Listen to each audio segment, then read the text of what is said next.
Stop! Jangan skip video ini, karena ini terjadi pada kehidupan kita sehari-hari. Ini bukan sulap, apalagi sihir. Terus terang, saya bukan tukang sulap, apalagi dukun. Ini adalah eksperimen yang akan memberikan gambaran terhadap sesuatu yang terjadi kepada kita setiap hari. Ini adalah alat ukur, alat uji, kemudian ini adalah alat yang akan kita eksperimenkan, yang bisa membantu kita setiap hari. Dan ini adalah lampu pijar dengan daya 250 watt yang mewakili alat-alat elektronik yang ada di rumah kita. Di rumah kita ada AC, ada pompa air, vacuum cleaner, lampu, dan lain sebagainya. Kita ilustrasikan saja bahwa lampu ini mewakili alat-alat elektronik yang ada di rumah kita. Lampu ini, Bapak Ibu semua, dayanya adalah 250 watt. Tapi pernahkah Bapak Ibu semua mengukur, benarkah daya yang dihisap itu 250 watt sesuai yang tertulis pada lampu ini? Mari kita sekarang uji. Kita nyalakan lampu ini.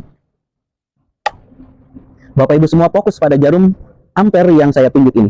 Di sini menunjukkan 3 ampere. Bapak Ibu tahu artinya apa?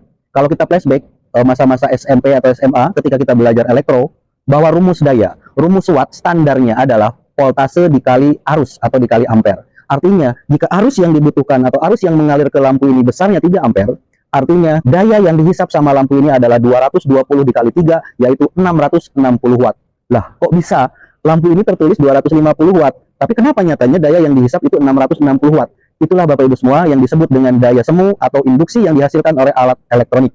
Nah, ini adalah alat yang akan kita eksperimenkan, bagaimana alat ini bisa menstabilkan arus kepada alat ini, sehingga arusnya menjadi lebih stabil, dan tentunya tagihan listrik Bapak Ibu di rumah menjadi lebih hemat. Bahkan, alat ini diklaim bisa membuat tagihan listrik lebih hemat hingga 30%. Jika Bapak Ibu sebelum tagihan 1 juta, dengan alat ini bisa menghemat hingga Rp300.000. Coba kita ujikan. Yang sebelumnya 3 ampere, mari kita colokkan sekarang alat yang akan kita eksperimenkan. Fokus pada jarum yang saya tunjuk di sini.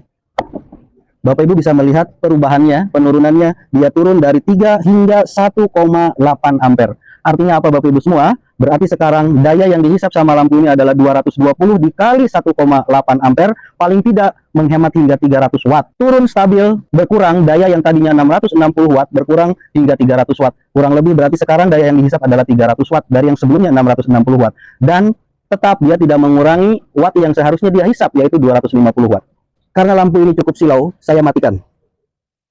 Nah, itulah yang terjadi pada kita sehari-hari Bapak Ibu semua. Daya yang kita gunakan dari alat-alat listrik yang seharusnya tertulis misalkan semua keseluruhan AC, pompa air, dan sebagainya seharusnya 1000 watt, ternyata bisa melebihi dari daya sesungguhnya. Dan inilah yang dihemat, yang distabilkan oleh alat ini. Oke, sekarang jika Bapak Ibu ingin memiliki alat ini, pastikan Bapak Ibu membeli alat yang asli atau original, karena di pasaran banyak sekali alat tiruannya. Bagaimana cara mengecek keasliannya? Pastikan alat yang Bapak beli memiliki ID barcode dari PT Hikmat Sukses Abadi milik Pak Bambang Sugianto. Silakan klik keranjang kuning yang mungkin ada di bawah sini, atau di sini, atau di sini.